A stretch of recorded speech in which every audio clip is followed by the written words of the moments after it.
देखो ये question, determine the smallest number which leaves remainder 7 and 11 when divided by 25 and 29 respectively.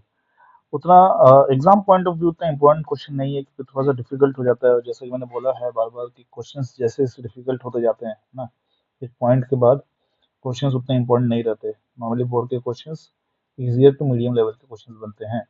तो which leaves reminder 7 and 11 when divided by 25 and 29 respectively। तो पहले समझने की जरूरत है कि एक नंबर है, कोई एक नंबर है n, इसको हम 25 से डिवाइड कर रहे हैं। तो इसमें रिमाइंडर क्या आ रहा है 7, और यही नंबर को जब हम 29 से डिवाइड कर रहे हैं तो रिमाइंडर आता है 11। ठीक है। तो in such a case what is the value of n, smallest possible value of n। तो ऐसे क्वेश्चंस में ये आपको लर्न करना पड़ेगा कि हमको एक कॉमन रिमाइंडर तो मिल नहीं रहा है कि हमें क्वेश्चन को जैसे पहले किए थे वैसा कर लें, ऐसा तो नहीं है यहाँ पे। तो यहाँ पे हमको देखना पड़ेगा कि एक पर्टिकुलर चीज हो रहा है यहाँ पे, जैसे 25 -7 करने से 18 हो रहा है, और 29 -11 करने से भी 18 हो रहा है। मतलब जो हमको दो डिविजर्स दिए हैं और जो दो रिमाइंडर दिए हैं, कॉरस्पॉन्डिंग डिविजर और रिमाइंडर का डिफरेंस सेम रह रहा है। यहाँ पे भी डिफरेंस 18 है, यहाँ पे भी डिफरेंस 18 है। तो ये जो इन्फॉर्मेशन है, अगर इस तरह का क्वेश्चन बना हुआ है, पर्टिकुलरली डिजाइन किया गया है ये क्वेश्चन इस तरह से, यहाँ पे अगर है ना 6 या 5 या कुछ और दिया होता तो फिर हम जिस तरह से अभी करेंगे उसको नहीं कर सकते, फिर उस तरह से फिर उसको वो और डिफिकल्ट हो जाता। ठीक है। तो यहाँ पे बेसिकली डिजाइन किया गया है क्वेश्चन को कि डिविजर और रिमाइंडर का जो डिफरेंस है दोनों ही जगह पे, है ना, इसको सेम रखा गया है। ओके। तो इसमें हम लोग क्या करते हैं, सबसे पहले स्टेप 1, आप एलसीएम निकालोगे। ऑब्वियसली आपके दोनों डिविजर्स का आप एलसीएम निकालोगे, 25 29। ठीक है। तो ये जो 25 और 29 है, ये दोनों नंबर्स ऑब्वियसली कोप्राइम्स हैं, तो इनका एलसीएम, मतलब इनके बीच में कोई कॉमन फैक्टर नहीं है, तो इनका एलसीएम जो है इनका प्रोडक्ट बन जाता है।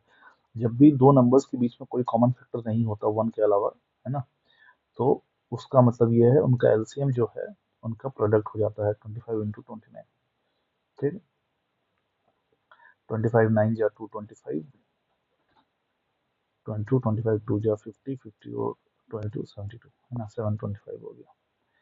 तो अब हम क्या करेंगे, ये जो कॉमन डिफरेंस, ये जो डिफरेंस देखने को मिल रहा था अपने को, है ना, इसका यूज करेंगे हम। स्टेप 2 में क्या करेंगे,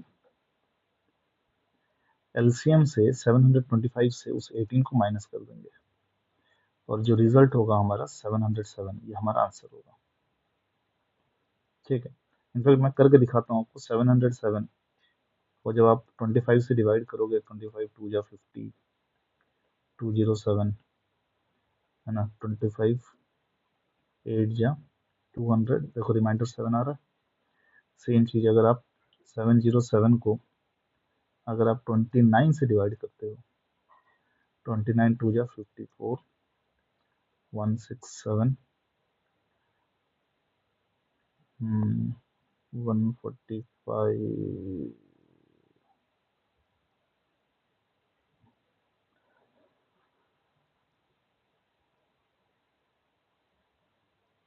रिमाइंडर हमारा 11 आना चाहिए। 29 जा, सॉरी 29 टू जा 58, सॉरी मिस्टेक हो गया था। हाँ, 29 टू जा 58, तो ये हो जाएगा 7 टू 127।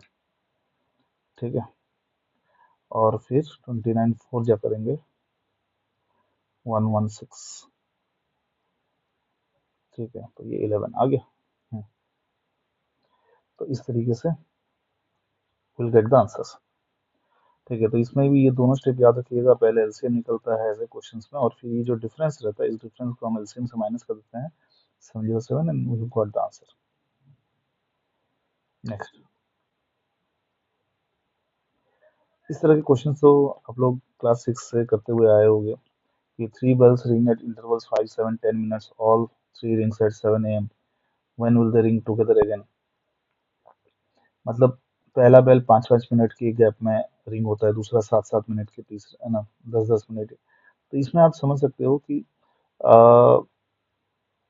अगर मैं 7 बजे मानता हूँ, ठीक है, तो पहला वाला 7:05 पे रिंग होगा, फिर 7:10 पे रिंग होगा, जस्ट फॉर एन अंडरस्टैंडिंग मैं ये सब बता रहा हूँ, है ना। फिर 7:20 पे रिंग होगा एंड सो ऑन, है ना। दूसरा वाला जो है वो 7:07 पे रिंग होगा, फिर 7:14 पे, 7 बजे तीनों एक साथ रिंग हुए थे, 7:21 पे, 7:28 पे एंड सो ऑन।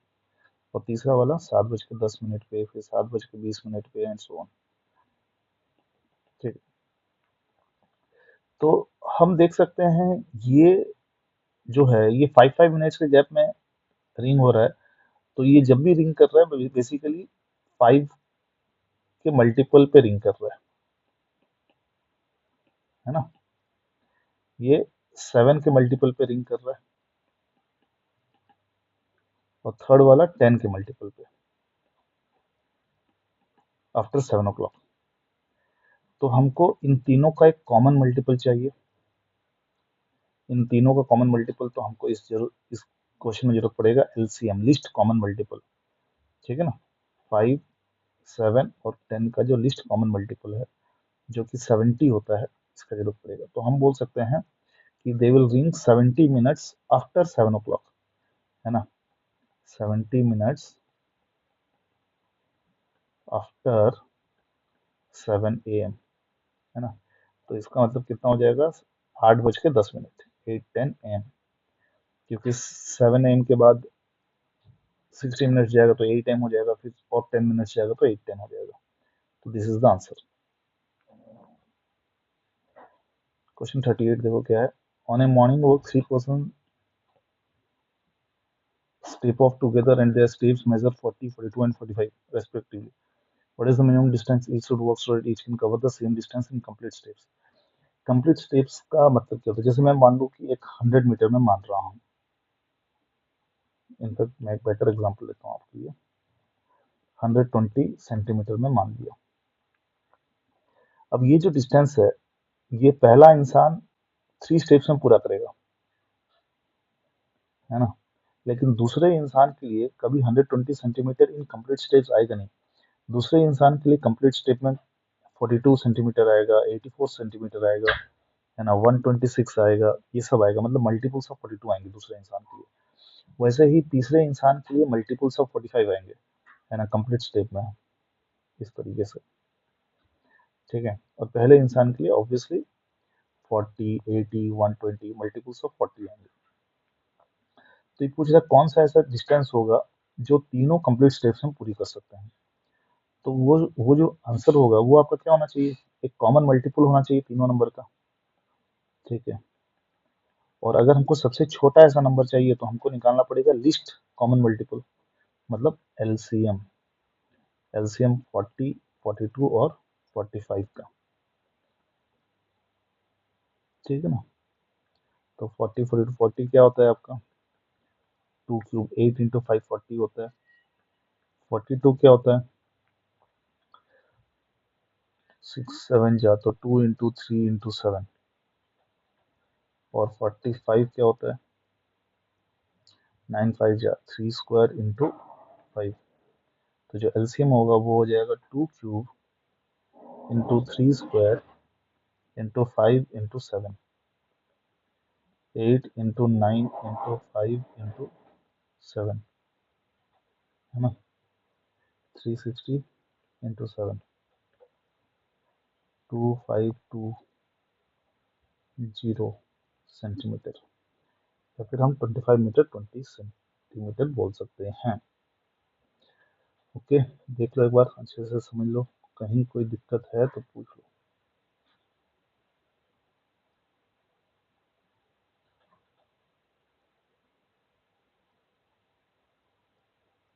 नेक्स्ट,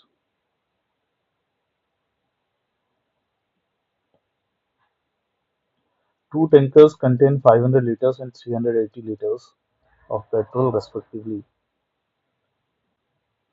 है ना। Find the maximum capacity of container that can be used to measure the petrol of both tankers. जब भी आप इस तरह से क्वेश्चंस पढ़ते हो तो पहला चीज आपके दिमाग में ये आना चाहिए कि ये क्वेश्चन एलसीएम बेस्ड है या फिर एचसीएफ बेस्ड क्वेश्चन है। ठीक है, क्योंकि अगर वहीं पे अगर आपका डिसीजन खराब होगा तो फिर हो गया, मतलब फिर तो सॉल्व करने से रह ही जाओगे। ओके, तो यहाँ पे जैसे ये वर्ड क्वेश्चन है, ये एलसीएम बेस्ड क्वेश्चन थे।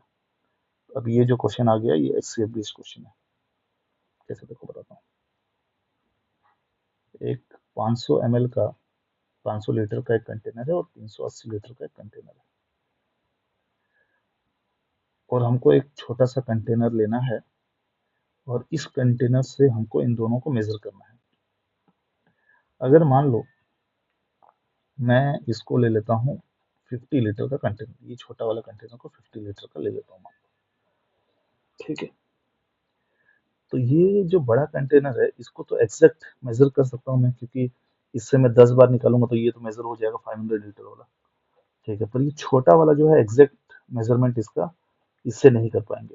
रीजन बिंग, क्योंकि हम जब इसको मेजर करने की कोशिश करेंगे तो 7 बार तो 50 × 7 350 निकल जाएगा 7 बार में, ठीक है। पर एक 30 लीटर यहाँ पे रह जाएगा और 30 लीटर को हम 50 लीटर वाले कंटेनर से मेजर नहीं कर पाएंगे, ठीक है ना। तो उसी रीजन की वजह से, है ना, 50 litre will not be the answer. तो फिर क्या होगा, ऐसे सोचने वाली बात है। ये तो मैं जस्ट ऐसे ही आपको प्रैक्टिकली बता रहा हूँ कि किस तरह से आपका थॉट प्रोसेस होना चाहिए। तो ये जो नंबर है यहाँ पे, जो भी नंबर रहेगा, ये जो एक्स या फिर जो भी है, ये नंबर इसका मान लो एक्स लीटर का है, ये एक्स लीटर ऑब्वियसली एक्स जो है 500 का एक फैक्टर होना चाहिए और 380 का भी एक फैक्टर होना चाहिए, है ना। अगर एक्स 500 और 380 का फैक्टर होगा तभी इन दोनों को एग्जैक्टली मेजर कर पाएगा। और क्योंकि हमको एक्स का सबसे बड़ा वैल्यू चाहिए, इसलिए हमको चाहिए हाईएस्ट कॉमन फैक्टर। हमको चाहिए हाईएस्ट कॉमन फैक्टर किसका किसका, 500 और 380 का, ठीक है ना। 500 और 380 का हाईएस्ट कॉमन फैक्टर क्या होता है, आपको निकाल लोगे तो वो आएगा 20 लीटर, ठीक है।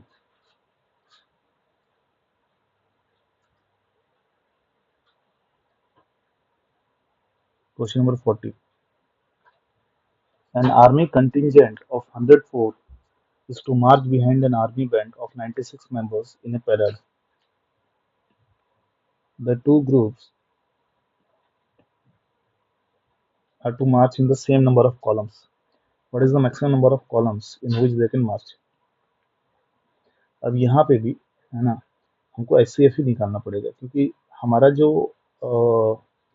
The two same number of columns है ना, जो नंबर ऑफ कॉलम्स है वो इसका एक फैक्टर होना चाहिए और इसका भी एक फैक्टर होना चाहिए,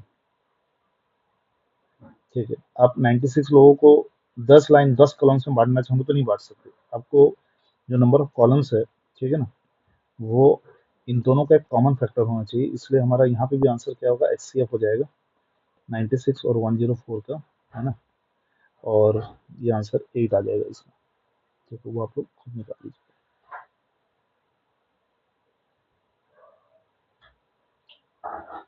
बाकी हम लोग नेक्स्ट क्लास में करेंगे।